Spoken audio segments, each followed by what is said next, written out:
College football is filled with special talents making amazing athletic feats that leave thousands of fans in amazement. And while there are truly amazing performances every Saturday, on occasion, we get to witness something truly special. My name is Streit, and welcome to a special edition of the Nitro College Football Show. Tonight, I will be taking a look back at one of the single most impressive and dominating performances by an individual player I have ever seen. And if you enjoy this type of content, please subscribe to the channel and give us a comment, as it really helps us grow. So now, let's take a trip back. On August 30th, 2014, the number 12 Georgia Bulldogs hosted the number 16 Clemson Tigers at Sanford Stadium in Athens to open the 2014 season. The teams had met in Clemson the year before, a Clemson 38-35 victory. That game had opened with a 75-yard touchdown run from then sophomore running back Todd Gurley, who after a stellar freshman year in 2012 would deal with multiple injuries during an up-and-down season for Georgia that ended with an 8-5 record. The 2014 season opened with great expectations for the junior running back, and on that night in Athens, Todd Gurley turned in one of the most amazing and dominating performances I have ever witnessed. Clemson opened up with a quick 7-0 lead after a touchdown on its opening drive.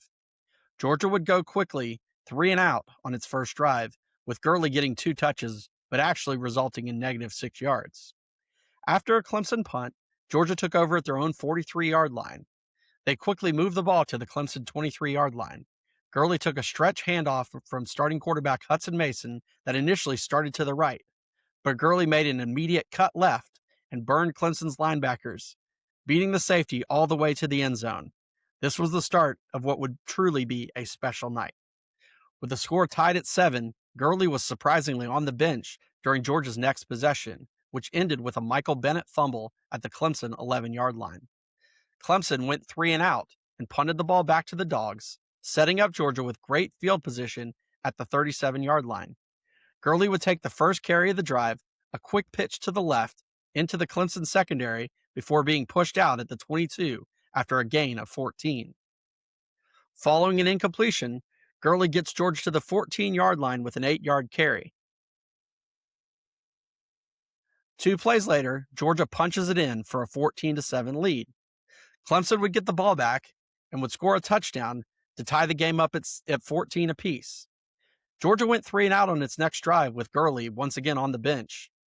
Clemson got the ball back and tacked on another touchdown to give them a 21-14 lead. The kickoff team went out for Georgia, and who was back deep but none other than Todd Gurley. Clemson kicked the ball deep, and Gurley fielded it around the goal line and was off to the races. The return team set up a nice wedge in the middle, and Gurley burst through the hole about the 20-yard line with only the Clemson kicker in front of him.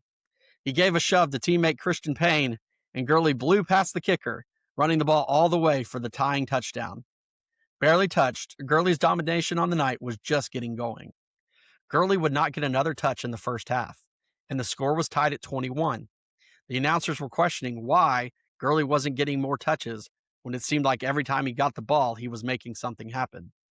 Including the kickoff return, he'd only garnered 6 touches, but he'd already accounted for 150 yards and 2 touchdowns.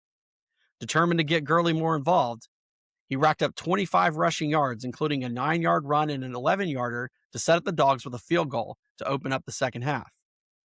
With Georgia now in the lead, 24-21, Gurley had a nice 19-yard run on their next possession. But they came up empty, and they failed to score on that drive and on the next. With the game close, we went into the fourth quarter, where Gurley would finally put the team on his back and put this game away. On Georgia's opening drive in the fourth quarter, they would go 82 yards on 6 plays, beginning with consecutive runs of 2 and then 38-yard dash up the middle from Gurley. At the 18-yard line, Gurley took a pitch from Hudson Mason and headed right. But immediately, he cut back to the middle of the field. Burning the defense, he sprinted into the end zone, and Georgia went up 10 points. After another Clemson 3 and out, Georgia would take over at the Clemson 47-yard line. Gurley would then get his final carry of the night, breaking multiple early tackle attempts and leaving the defense in his dust on a 47-yard touchdown run. Georgia would go on to win the game 45-21. Gurley's final statistics were absolutely stunning. 15 carries for 198 yards and 3 rushing touchdowns, 1 reception for -5 yards, and 1 kickoff return for 100 yards and a touchdown. Gurley had amassed 293 total yards and 4 touchdowns. Gurley would remain on a Heisman-level pace until a suspension for selling autographs and later an ACL injury would derail his 2014 season. Looking back on that game, I still remember feeling that this was the absolute most dominating performance I had ever seen from one player in person. He simply looked like a man amongst boys that night. The ability to cut, accelerate, break tackles, and make people miss. Still one of the most talented dogs that I ever got to see play in Athens. He went on to an amazing, albeit short, NFL career thanks to a degenerative knee due to that ACL tear that he suffered against Auburn late in that season. He would have easily been an NFL Hall of Famer if not for the injury. Thanks for tuning into the special episode of the Nitro College Football Show. Don't forget to like the video and subscribe to the channel, and leave me the most dominating performance you ever saw in the comments below. Thanks for watching. Until next time, I'm Streit. Go Dogs.